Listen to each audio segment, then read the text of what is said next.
I'll be introducing Dr. Saima. One of the reasons is because I know her well enough to know what she's done all her life.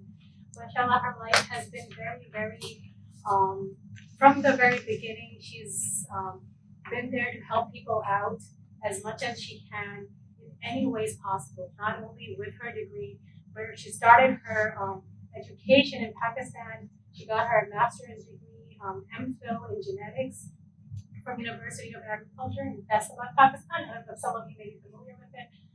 And then she got her another master's in computer languages, and she felt like, oh, this is not something that's satisfying my soul. I want to interact with people more with genetics. I'm going to have to sit in the lab and do experiments and things like that. And then computer languages was also the same. So then here she came and she got to know like a psychologist, and she figured that this may be, a field that would actually, she would be more passionate about because we can help other people. So she got her master's in psychology and then PhD in psychology, and then that's where her basically career started, and she's been working and helping people out everywhere around the world. She does her workshops. So she did them in Bosnia, in Turkey, so all over the world. In Pakistan, she still goes back every 4 or 5 months, and she trains people over there, other psychologists. So she gets training from here and then teaches them over there, so they can take care of everyone over there. And then over here, she's been very actively, helping people in our community, in the Muslim community, as well as everywhere else, and in addiction. And many certifications. Any certification that she finds out, she just goes and gets it. So she has a vast background in everything. All right, so. Thank you very much. Thank you for introducing me. It's like more than what I deserve. First of all, I said thank you to Allah subhanahu wa ta'ala. Bismillahir Rahmanir Rahim. Rabbi sharli sadri wa yassir li amri wahlul 'uqdatam min lisani yafqahu qawli. All the praises are for Allah subhanahu wa ta'ala, who is the creator, who is the Rabbul Alameen, who is Rahman, who is Rahim. All the praises, all the good things is for him. Whatever we are doing good, whatever is happening good in this world, it's because of Allah subhanahu wa ta'ala. He deserves the most. And Muhammad sallallahu alaihi wasallam, he is and he was the last prophet of God who guide us, and the book Quran, which Allah gave us, the guidance for the human being, which is like the most beneficial book. And Allah sent the human being with this manual. Manual is a Quran, and Allah discussed each and everything in the Quran. If we are close to Allah subhanahu wa ta'ala, if we are close to Quran, if we are understanding the Quran, then we don't need anything else. Most of the people, they talk about that. If somebody is close to Allah subhanahu wa ta'ala, they don't need us. They are right. But a little bit more in detail of that, because Allah said in Quran, if you need any help in a problems, you have to go to the people who are more knowledgeable. That's why we have to go to see the psychologist where we come. But the most important thing, Allah loves the counseling. Muhammad sallallahu alaihi wasallam, he was the best and ideal counselor. He used to counsel the people. He understand the psychology, and he give everybody the direction according to their personalities. That's the most important thing, but I want to talk. Secondly, welcome, everybody is here. That's very beautiful. I know in the COVID it was very difficult, and the capacity, ICPC, they arrange it because they feel like that sometimes we have to see person to person and we have to talk. After a long time, this is my first talk, which is I am on in person. That's why, inshallah, we are going to discuss few things. It's going to be like, first session is going to be like a parenting. This is the huge issue. And the second is marital conflict. And third one is the most important thing, how we can manage our stress. I will ask you guys if you want to, I should emphasize more towards the parenting or stress management or the marital conflict. I will go in the detail of that topic which you wanted. Otherwise, if you don't have any suggestions, then I'll go the plan I planned for you guys. Everybody knows this is a COVID situation, and Allah knows the hikmah of that.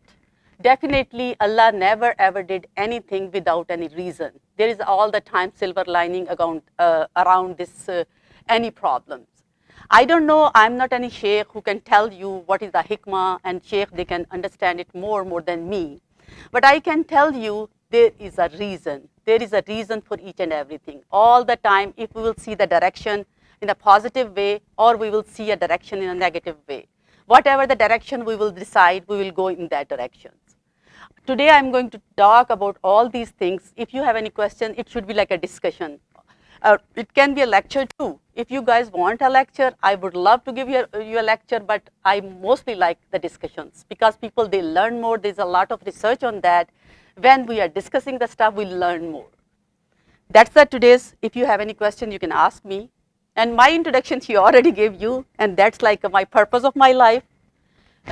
My name, you guys know, Dr. Saima, and my education background she just told. But my most important purpose is to serve the humanity. I feel like that if I'm serving the people, if I'm serving, at the day of judgment, Allah will ask me if I will not serve, that what you did. I'm trying my best. Wherever any person, anytime needs me, I should be there, wherever I can. That's my purpose. Okay, first of all, we are going to start with the parenting. What does parenting mean? And especially parenting during the COVID. It's become like a most difficult thing. A lot of parents, they are calling me, texting me, Dr. Saima, can you please tell me what we have to do with the kids? What is this situation is? The COVID is like, it's all of a sudden, if we have to go back to our homes, like Pakistan, Egypt, Israel, somebody are from there. One of my patients, she was from Israel, she was talking there, and she was asking, she want to go back. In the same way, we want to go back. At that time, what we are doing? We are making a lot of preparations, right? We have to make the shoppings for our beloved ones, but the people, they are there, and also we have to take care of the families here. Everything is planning. But sometimes things comes in our life which are not planned. We call it sudden shift. Sudden shift. Are we ready for that? And you know, one day, the day will come when we read in Quran so many times, a day of judgment will come. Any day we can die. Any day, anything can happen. Are we ready for that day? The same thing, we were not ready for the COVID. When it came, everybody was like, oh, we should wear the mask, we should do this, we should do this, we should do this. Initially, everybody was a little happy because they are getting the time to get together. They can discuss their problems, they can talk with each other, but with the passage of time, because people, they are not used to see each other, to talk with each other, to see the real problems. But unfortunately, because of the COVID, all the problems come on the surface. What are the problems? And the challenging time for the families, especially in a case of like a child care, job loss, working from the home, school closures, and the illness, because everything comes together, especially the people who are suffering with the COVID. They don't know what they have, and there is because there is no a lot of research on that, and people, they have so many questions with those things, and they become more anxious because of their illness. What is our goal regarding that? When we have these problems, what we should do it? Definitely, this is a time of anxiousness, but if we are very anxious, can we solve the problem? We can't. That's why we have to make the goals. What are the goals in these situations are? Stay safe and calm, learn to cope with new lifestyle, keep children physically and mentally well. That's very important, because sometimes physically we are taking care of the kids, we feel like that we should feed them. If we are feeding, they are doing okay. If they are playing a little bit, they are okay. We are not thinking all the 4 directions, which is I'm going to discuss, but the 4 directions we have to take it for raising your kids. Especially they are living at home, they don't have a social life, but unfortunately, there is a million of the lectures on the screen addiction.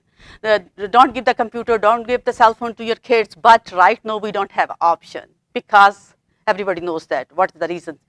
Kids are sitting at home, they are doing the Zoom, they are taking the classroom. Classrooms are at your home. What as a parent you have to do with them? Because right now, if you will not take a right direction, it will go in a very, very wrong direction. If we will take a one wrong exit in our life, what will happen? Just a one exit, our GPS start rerouting at that time, but it will take more time. What you have to do with your kids, when your kid will do anything in their life, anything wrong, you should not sit and cry. Anything wrong happen in your life, you should not sit and cry. Do you? If you start crying, what will happen? What we have to do for the kids? Number one, you have to connect it with the other parents. That's very important, because They are the social human being. They cannot live in the room. You just don't have to feed. There is a theory, Maslow's theory. Most of the people who have like a little knowledge of the psychology, they know that when the basic needs are met, then the kids, they want to go on the next need, then the next need, then the next need. If you are providing them the food, whatever they like it, what will happen with them? They want the next step. I want it, everything should be very organized. If you will organize, if you plan, you will see it, how it will go further. And you are going to write the stories for their future. 2020 is writing a rewriting of the stories of your children. If you will not pay attention, if you will not make a plan to write this story, definitely you are going to face it, which you cannot feel it today because your kids are small. If your kids are big, still you are going to write their story and you are going to face it, whatever you will write it today. And whatever we will grow, we will put the seeds.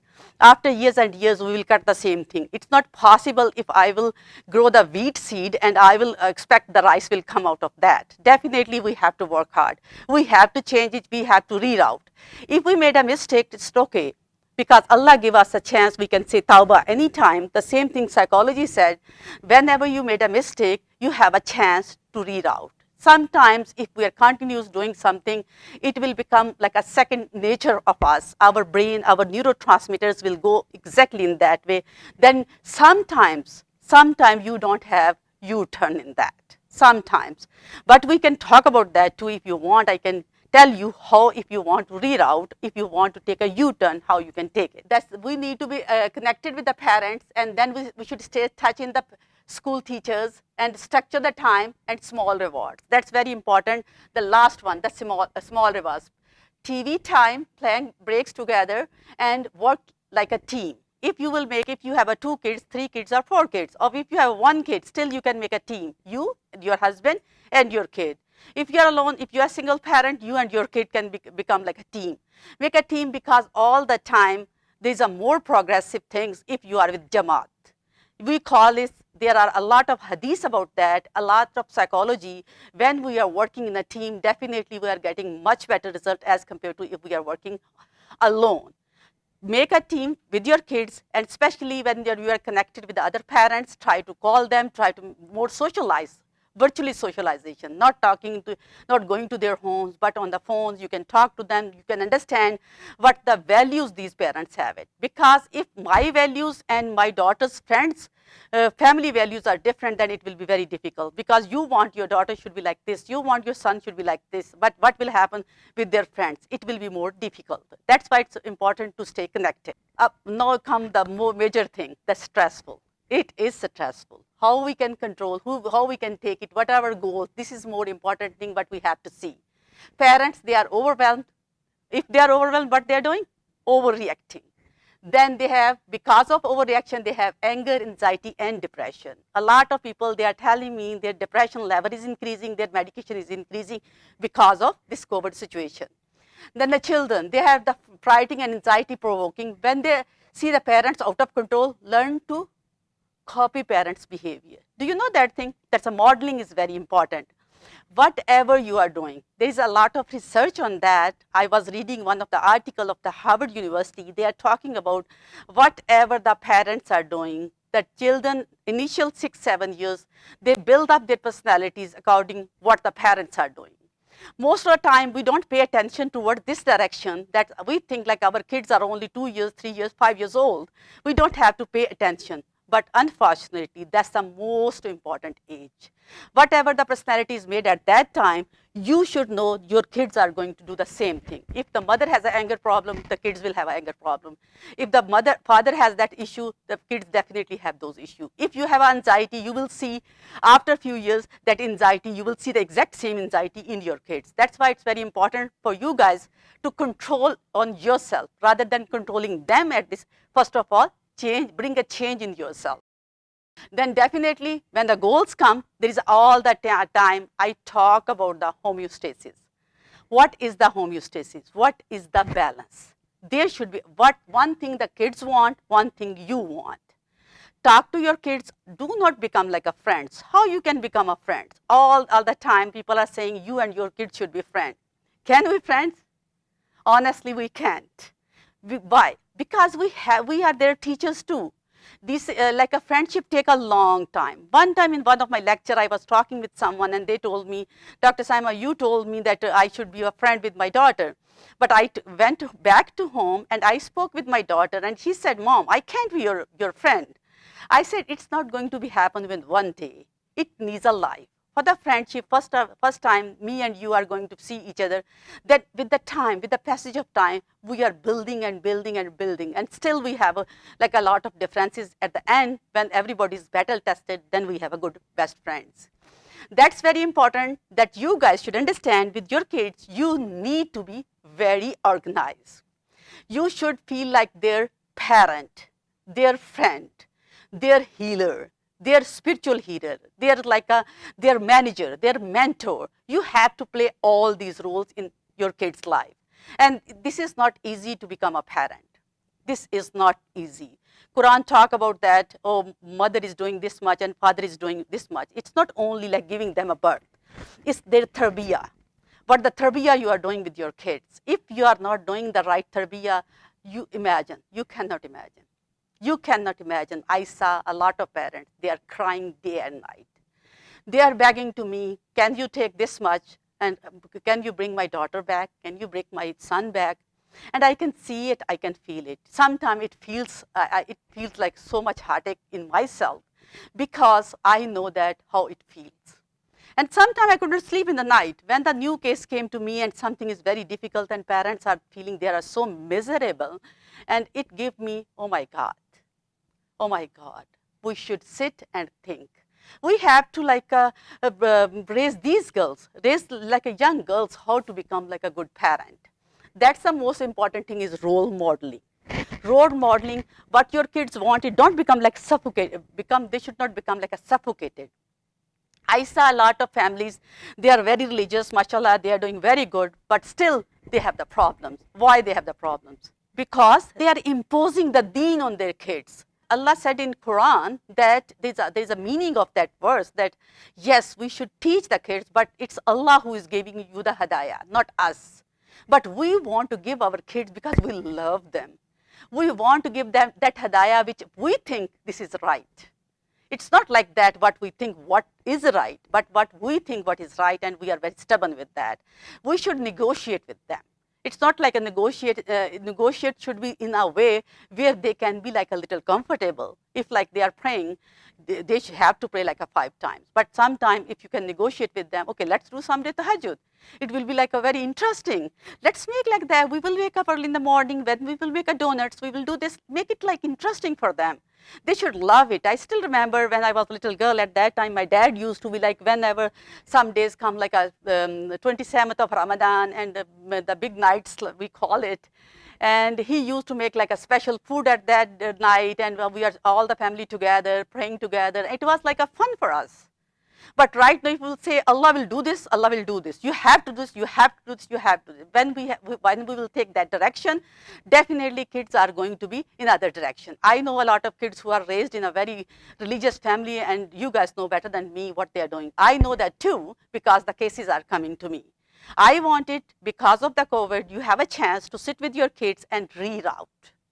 Reroute. You know what is the rerouting?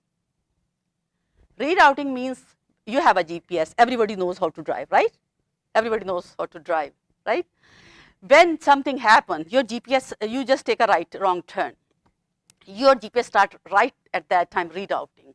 GPS is made with that consideration as our brain works. Right at that time, then they start rerouting and give us other direction. It will take a long time, but if you did not do the good, like a right stuff with your kids, it's not like that you cannot improve it. It's not like that it's done forever. You can reroute it anytime, but you need proper planning for that. You know the negative thoughts, I love to talk about the negative thoughts, because if I will wear the green glasses, everything will be look like green. If I will wear the yellow glasses, will go in that direction of the yellowness. Negative and positive thoughts, that's the everything, even hell and heaven will go, innamal amalu binniyati. What does it mean? Like whatever we are thinking, we are doing that thing. At Jannat, if we will think about heaven, what we will do? We will think like we will start doing the right things. If we will think about the negative things, we will go in that direction. That's why when that thought comes, stop at that time. Sometimes it's difficult. Sometimes it's not easy for you to control it, but you need to control at the first moment. Please don't bring the second moment. If you have like some doubts about any person, if you have a friend and you are like a little concerned about that friend, if you have a parent, if you start something negative, stop yourself at that time. Because this is a horse. This is a horse which take you in that direction. Negative thoughts are all the time racing thoughts. And positive thoughts are never racing thoughts. Because if you will say, I am a good person, Dr. Saima is a good person, what else you can say about me? I'm a good person, I speak well, I do this. After that, then you will think, what else I can say? But when you start thinking negative, you know what will happen? Oh, she did this, then you cannot stop at that time. And unfortunately, negative thoughts all the time impacts you, not the other person. Yes, there is a nazar, there is other thing. We are not going to talk about that. Maybe one day we will talk about how nazar affects psychologically and like neuropsychology, what says about the nazar. We will talk about that. But right now, whenever you are sitting here, even you are not talking to me, you are feeling like that it's so bored, it's so like, I don't know what she's talking, but you are not telling me. Your body is creating negative hormones, which called cortisol. Automatically your body is creating that, and because of that cortisol you can have a major depressive disorder, you can have schizophrenia, enhanced schizophrenia, and you have like a lot of heart problems, blood pressures, diabetes, everything is like, there is a lot of research on that, which is the outproduct of negative thoughts. I will emphasize on that because I'm a very positive thinker. I all the time promote the positivity around the world. I think that's my vision and my mission, to create the positivity. Ever I will work with anybody, I all the time try to don't go in the conflict.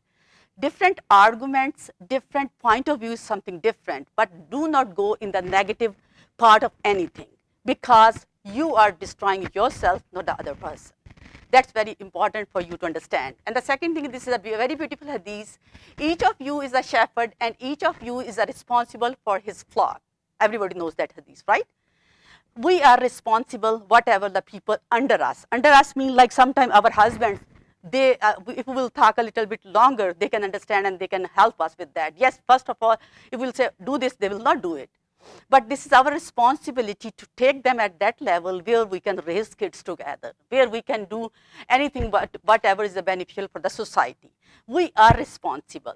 Everybody, we are like that, the kids are our responsibility, our family is our responsibility. We have to take that responsibility, we have to take care of ourselves first. We are going to later talk about that this is the most important thing. We are the building blocks of our society, our home, our like the whatever the situation we have at the home. We have to understand that it's important, we have to take care of ourselves. Again, positive discipline helps my child feel loved and secure. That's very important. If I will give like a positivity, if my kid at home, if I'm talking about the other people, all the negative, oh, my sister-in-law this, my father-in-law this, my this is, I'm not talking to directly with my kid. I am just talking on the phone and telling my friends about these things, but the kids' neurotransmitters are like a small, you can imagine like a veins. They start going in that direction. You are not telling them you love your kids the most, but you are the worst enemy for them, because they are listening. They are listening and they are adopting in themselves, and their brain is like writing the story. That's why we need to stop it. We have to be very positive. Okay, sometimes there's a big problem. I want to talk about this. Sometimes other parents, they want to intervene. If you will talk with someone, you are sitting in the masjid, you are in the university, you are traveling, you are on a plane, you just talk, I don't know, my kids is giving me a little hard time. The other person have like million of the advices for you, and especially a lot of advices from your family. When you have a sister-in-law, you have a mother-in-law, you have like a friend, they feel like that they are perfect in parenting. Actually, the problem is that parenting is for everyone is a new experience.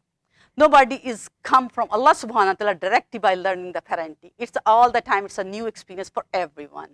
But these parents think that they know everything. If you will face these type of parents, but you have to do it. I just summarize into 3 points, like how you can see it. Number 1, unwanted advice. Secondly, criticizing your parenting. That's like a very bad. They all the time say, oh, you are doing this, I never do this, blah, blah things. And they are hiding their kids' problem in the closet. They are not talking about them. They're continuously, they are telling you, criticizing the way you are doing, especially your relatives, especially your, I'm not saying we should be positive, that I talked before, that I don't want you guys should think negative, but the thing is that is the reality. You should know the moment is that who knows the negativity, but it should not affect you, but you don't have to do anything bad back to them, but you should understand that. Be vigilant. If some parent is telling you, you should see it what the right or what the wrong thing he is saying. But don't take it very personal. Discussing the private parenting issues with everyone is not a good idea. Don't discuss that and respond politely. If other parents is offering advice on a sensitive issues about your child's behavior, say, I'm not comfortable discussing my child. Very polite and very nice way. Just say, I'm not comfortable. I'm not comfortable. If we will talk, tone plays a big role in our communication. Just say a very polite way. I'm not comfortable talking about my kids. Secondly, if they are criticizing your parenting, you can let them know that your child needs are briefly so they know that you are working on an issue. You can tell them, yes, I know that this is a problem. My child also know that what the issues are. We are already working on that problem. Rather than saying, oh, my kids doesn't have that problem. Because other parents know what the kids have a problem, and you also know what your kid has a problem. At that time, just say, I'm taking care of that. Thank you very much. Thank you for letting me know. Do not defend them, please. Do not defend them. Just tell them, because I want there should be like a boundaries between you and the other parent, because you are the best for your kids, not the other people. Because other people involve so much, and they don't have that depth, they don't have that love. Unfortunately, it should be there, but it's not a case. Then disciplining your child. It's okay to go into the protective mode when other people tell your child what to do. Try to stay calm and stick to the facts. If you can defend your kid a little bit, it's okay. Because sometimes some people, they are very, very like a stubborn. They push you all your buttons and you have to say something. But at that time, you can tell them, but tell them with a calmness. Please stay calm. If somebody is saying anything bad to your kids, at that time you respond. If you will start yelling, if you start defending, your kid is listening. Your kid is listening. You are not creating anything bad for the other people. You are just creating the bad for your own kid, for yourself. Calmness, calmness, calmness. It should be the issue for each and all the problems.